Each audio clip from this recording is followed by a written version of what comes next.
ಪೊಲೀಸರೇ ಸುಪಾರಿ ಕೊಟ್ರಂತೆ ತಂದೆ ಮಗನ ಮೇಲೇನೆ ಲಾಂಗ್ ಬೀಸ್ಬಿಟ್ಟಿದ್ದಾರೆ ಕಿಡಿಗೇಡಿಗಳು. ಇನ್ನೊಂದು ಕಡೆಗೆ 35 ಕೋಟಿಗೂ ಹೆಚ್ಚು ಮೌಲ್ಯದ ಡ್ರಗ್ಸ್ ಅನ್ನು ವಶಕ್ಕೆ ಪಡ್ಕೊಂಡಿದ್ದಾರೆ ಹೆಬ್ಬಾಳ ಪೊಲೀಸರು. ಬಹಳ ಇಂಟ್ರೆಸ್ಟಿಂಗ್ ಆಗಿದೆ. ಇನ್ನೊಂದು ಕಡೆಗೆ ನೆಲಮಂಗಲದಲ್ಲಿ ರೋಡ್ ಬಂದ್ ಆಗಿದೆ ಅಂತ ಬೇರೆ ಮಾರ್ಗದಲ್ಲಿ ಹೋದರೆ BMTC ಚಾಲಕನನ್ನೇ ಹಿಡಿದು ಥಳಿಸ್ಬಿಟ್ಟಿದ್ದಾರೆ. ಅಯ್ಯೋ ಕತೆ ನೋಡಿ, ಸ್ಟೋರಿಗಳು ಹೆಂಗಿದಾವೆ ಇವೆಲ್ಲ.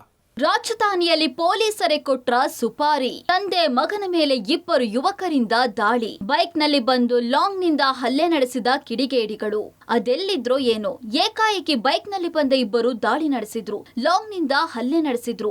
ಅಪ್ಪ ಮಗನ ಮೇಲೆ ಹಲ್ಲೆ ನಡೆಸಿದ್ರು. ಬೆಂಗಳೂರಿನ ಗೋವಿಂದರಾಜನಗರದಲ್ಲಿ ನಡೆದ ಘಟನೆಗೆ ಪೊಲೀಸರೇ ಕಾರಣವಂತೆ. ಸ್ವತಃ ಹಲ್ಲೆ ನಡೆಸಿದ ಯುವಕರೇ ಇಂಥದ್ದೊಂದು ಡೈಲಾಗ್ ಹೊಡೆದಿದ್ದಾರೆ. ಹಲ್ಲೆ ನಡೆಸುವ ವೇಳೆ ಪೊಲೀಸ್ ಸಿಬ್ಬಂದಿಯೇ ಹಲ್ಲೆ ಮಾಡುವಂತೆ ಸೂಚನೆ ಕೊಟ್ಟಿದ್ದಾರೆ ಅಂತ ಯುವಕರು ಕೂಗಿದ್ದಾರೆ. ಬೆಂಗಳೂರಿನ ಗೋವಿಂದರಾಜನಗರದಲ್ಲಿ ತಂದೆ ಮಂಜುನಾಥ್ ಹಾಗೂ ಮಗ ವಿಶ್ವನಾಥ್ ಮೇಲೆ ಇಬ್ಬರು ಹಲ್ಲೆ ನಡೆಸಿದ್ದಾರೆ. ಕೊಲೆ ಕೇಸ್ ಒಂದರಲ್ಲಿ ಅದೇ ಜಾಗದಲ್ಲಿದ್ದ ಆರೋಪದಲ್ಲಿ ವಿಶ್ವನಾಥ್ನನ್ನ ಪೊಲೀಸರು ವಶಕ್ಕೆ ಪಡೆದಿದ್ರಂತೆ. ಈ ವೇಳೆ ಪೊಲೀಸರೇ ಹಲ್ಲೆ ನಡೆಸಿ ಹಣಕ್ಕೆ ಡಿಮ್ಯಾಂಡ್ ಮಾಡಿದ್ರಂತೆ. ಹಣ ನೀಡದ ವಿಶ್ವನಾಥ್ ಈ ಬಗ್ಗೆ ಮೇಲಾಧಿಕಾರಿಗಳ ಗಮನಕ್ಕೆ ತಂದಿದ್ರು. ಇದರಿಂದ ಕೋಪಗೊಂಡ ಗೋವಿಂದರಾಜನಗರ ಪೊಲೀಸ್ ಠಾಣೆ ಸಿಬ್ಬಂದಿಯೊಬ್ಬರು ಈ ಯುವಕರ ಮೂಲಕ ಹಲ್ಲೆಗೆ ಸುಪಾರಿ ಕೊಟ್ಟಿದ್ರು ಎನ್ನಲಾಗಿದೆ.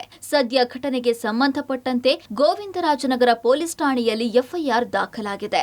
ಅಪ್ಪ ಮತ್ತು ಮಗನ ಮೇಲೆ ಹಲ್ಲೆ ಮಾಡೋದಕ್ಕೆ ಪೊಲೀಸರೇ ಸುಪಾರಿ ಕೊಟ್ಟಿದ್ದಾರೆ ಅನ್ನೋ ಆರೋಪ ಬೆಂಗಳೂರಿನ ಗೋವಿಂದರಾಜನಗರ ಪೊಲೀಸರ ಮೇಲೆ ಬಂದಿರುವಂಥದ್ದು. ಕೆಲ ದಿನಗಳ ಹಿಂದೆ ಮೇನು ಶ್ರೀನಿವಾಸ್ ಅವರ ಮಗ ವಿಶ್ವನಾಥ್ ಅನ್ನೋರು ಕೊಲೆ ಪ್ರಕರಣದ ಜಾಗದಲ್ಲಿರ್ತಾರೆ. ಆ ಕಾರಣಕ್ಕಾಗಿ ಪೊಲೀಸರು ಅವರನ್ನು ವಶಕ್ಕೆ ಪಡೆದು ಅವ್ರನ್ನ ವಿಚಾರಣೆ ನಡೆಸ್ತಾರೆ. ಕೊನೆಗೆ ಅವರು ಆ ಪ್ರಕರಣದಲ್ಲಿ ಭಾಗಿಯಾಗಿಲ್ಲ ಅನ್ನೋ ಮಾಹಿತಿ ಗೊತ್ತಾದ ನಂತರದಲ್ಲಿ ಅವ್ರನ್ನ ಬಿಡೋದಕ್ಕೆ ಒಂದಷ್ಟು ಹಣಕ್ಕೆ ಬೇಡಿಕೆ ಇಟ್ಟಿದ್ರು ಅನ್ನೋ ಆರೋಪ ಕೂಡ ಕೇಳಿಬಂದಿರುವಂಥದ್ದು. ಯಾವಾಗ ಇವರು ಹಣ ಕೊಡೋದಿಲ್ಲ, ಬದಲಾಗಿ ಮೇಲಧಿಕಾರಿಗಳಿಗೆ ವಿಚಾರ ಮುಟ್ಟಿಸಿ ಅಲ್ಲಿಂದ ಸ್ಟೇಷನಿಂದ ಹೊರಗಡೆ ಬರ್ತಾರೆ.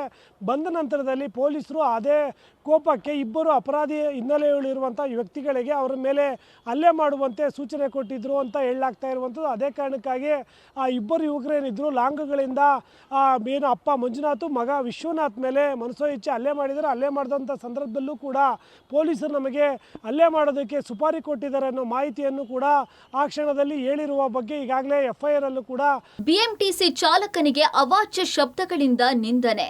ಬದಲಿ ರಸ್ತೆಯಲ್ಲಿ ಬಂದಿದ್ದಕ್ಕೆ ಅಡ್ಡ ಕಟ್ಟಿದ ಜನರಿಂದ ಹಲ್ಲೆ. ನೆಲಮಂಗಲದ ಅರಿಶಿನಕುಂಟೆ ಪಂಚಾಯಿತಿ ಬಳಿ ಹೈಡ್ರಾಮಾ.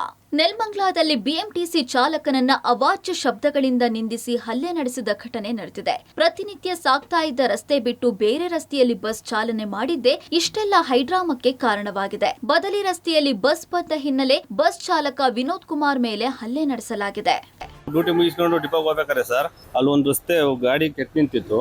ನಾವೇ ಮಾಡೋದು ಪರಿಹಾರ ರಸ್ತೆ ಅಂದ್ರೆ ಲೆಫ್ಟ್ ತಗೊಂಡು ಸ್ವಲ್ಪ ಮುಂದೆ ಹೋಗ್ಬೇಕಾದ್ರೆ ಒಬ್ರು ಸೀನಿಯರ್ ಗಾಡಿ ತಡೆ ಹಾಕ್ತರು. ನಾವು ಏನು ಸರ್ ಅಂತ ಕೇಳ್ದೋ.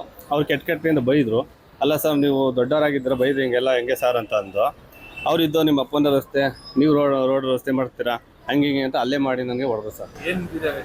ಸರ್ ಇಲ್ಲಿ ನೋಡಿ ಸರ್, ಕತ್ತಿಗೆ ಇಲ್ಲಿ ಹೊಡೆದಿದ್ದಾರೆ, ಆಮೇಲೆ ಕಣ್ಣಿಗೆ ಗುದ್ದಿದ್ದಾರೆ ಸರ್. ಆ ಕಡೆ ಲೆಫ್ಟಿಗೆ ತೊಗೊಂಡು ಹೋದಾಗ ಅವರೊಬ್ಬರು ಯಜಮಾನರು ತಡೆ ಹಾಕಿದ್ರು. ಗಾಡಿನ ತಡೆ ಹಾಕ್ಬಿಟ್ಟು ಹಿಂಗೆ ಅವಾಚ್ಯ ಶಬ್ದಗಳಿಂದ ಬಂದು ನಮ್ಮ ಚಾಲಕರ ಮೇಲೆ ಹಲ್ಲೆ ಮಾಡಿದ್ರು. ನಾವು ಕೇಳ್ಕೊಂಡೆ, ಬರಲ್ಲ ಅಂದರೆ ಬರೋದೇ ಇಲ್ಲ, ಬಿಡಿ ಸರ್, ಬರಬೇಡಿ ಅಂದರೆ ಒಂದ್ಸರಿ ಬರೋದೇ ಇಲ್ಲ, ಅದಕ್ಕೆ ಯಾಕೆ ಈ ರೀತಿ ಮಾಡ್ತೀರಾ ಅಂತ ನಾವು ಸಹ ಹೇಳಿದ್ವಿ ಸರ್. ಆದರೂ ಅವ್ರ ಮೇಲೆ ಅವಾಚ್ಯ ಶಬ್ದಗಳನ್ನು ಬೈದು ಮತ್ತೆ ಹೊಡೆದಿದ್ದಾರೆ ಸರ್ ಅವರಿಗೆ. ಶಿವನಪುರ BMTC ಡಿಪೋಗೆ ಬಸ್ ತೆರಳ್ತಾ ಇತ್ತು. ಡಿಪೋಗೆ ತೆರಳ್ತಾ ಇದ್ದ ರಸ್ತೆ ಬ್ಲಾಕ್ ಆಗಿದ್ರಿಂದ ರಸ್ತೆ ಬದಲಿಸಿದ ಚಾಲಕ ನೆಲಮಂಗಲ ತಾಲೂಕಿನ ಅರಿಶಿನಕುಂಟೆ ಪಂಚಾಯಿತಿ ಮುಂದೆ ಸಾಗಿದ್ರು. ಈ ವೇಳೆ ಸ್ಥಳೀಯರೇ ಬಸ್ ಅಡ್ಡ ಕಟ್ಟಿ ನಿಂದನೆ ಮಾಡಿ ಹಲ್ಲೆ ನಡೆಸಿದ್ದಾರೆ. ಈ ಘಟನೆ ಸಂಬಂಧ ನೆಲಮಂಗಲ ಟೌನ್ ಪೊಲೀಸ್ ಠಾಣೆಯಲ್ಲಿ ಪ್ರಕರಣ ದಾಖಲಾಗಿದ್ದು ಪೊಲೀಸರು ತನಿಖೆ ನಡೆಸುತ್ತಿದ್ದಾರೆ. ಎಂದಿನಂತೆ ಚಾಲಕ ವಿನೋದ್ ಕುಮಾರ್ ಏನಂತ ಹೇಳಿದ್ರೆ ಕೆಲಸವನ್ನ ಮುಗಿಸಿ ತನ್ನ ಡಿಪೋಗೆ, ಏನು ಶಿವನಪುರದಲ್ಲಿ ಇರುವಂತಹ ಡಿಪೋಗೆ ಬಸ್ಸನ್ನು ನಿಲ್ಲಿಸಲಿಕ್ಕೆ ಹೋಗ್ತಾ ಇರ್ತಾರೆ. ಈ ಸಂದರ್ಭದಲ್ಲಿ ಅರಿಶಿನಗುಂಟೆ ಗ್ರಾಮ ಪಂಚಾಯಿತಿ ಪಕ್ಕದಲ್ಲಿ ಅಂತ ಹೇಳಿದ್ರೆ ಬದಲಿ ರಸ್ತೆಯಲ್ಲಿ ಬಸ್ಸನ್ನ ಚಾಲನೆ ಮಾಡೋದಕ್ಕೆ ಅಲ್ಲಿನ ಸ್ಥಳೀಯರು ಆತನ ಮೇಲೆ ನಿಲ್ಲಿಸಿ ಹಲ್ಲೆಯನ್ನ ಮಾಡಿರುವಂತಹ ಘಟನೆ ಕೂಡ ನಡೆದಿರುವಂತದ್ದು. ಈಗಾಗಲೇ ನಿರ್ಮಾಣ ಟೌನ್ ಪೊಲೀಸ್ ಠಾಣೆಯಲ್ಲಿ ಪ್ರಕರಣ ಕೂಡ ದಾಖಲಾಗಿದೆ. ಏನು ಚಾಲಕ ವಿನೋದ್ ಕುಮಾರ್ ಮೇಲೆ ಹಲ್ಲೆ ಪ್ರಕರಣದಲ್ಲಿ ಪ್ರಕರಣ ಕೂಡ ದಾಖಲಾಗಿದ್ದು ಈಗ ಪೊಲೀಸರು ಒಂದು ವಿಚಾರಣೆಯನ್ನ ನಡೆಸ್ತಾ ಇರುವಂತದ್ದು. ಅಂಗಡಿ ಬಾಗಿಲು ಮುರಿದು ಸರಣಿ ಕಳ್ಳತನ. ಬೈರೇಗೌಡನಹಳ್ಳಿಯಲ್ಲಿ 3 ಅಂಗಡಿಗಳಿಗೆ ಕನ್ನ. ನೆಲಮಂಗಲದಲ್ಲಿ ಕಳ್ಳರ ಹಾವಳಿ ಹೆಚ್ಚಾಗಿದ್ದು ಸರಣಿ ಕಳ್ಳತನದ ಘಟನೆಗಳು ನಡೆದಿವೆ. ಬೈರೇಗೌಡನಹಳ್ಳಿಯಲ್ಲಿ ಅಂಗಡಿ ಬಾಗಿಲು ಮುರಿದು ಸರಣಿ ಕಳ್ಳತನ ಮಾಡಲಾಗಿದೆ. 3 ಅಂಗಡಿಗಳ ಬಾಗಿಲು ಮುರಿದು ಕೈಗೆ ಸಿಕ್ಕ ವಸ್ತುಗಳನ್ನ ದೋಚಲಾಗಿದೆ.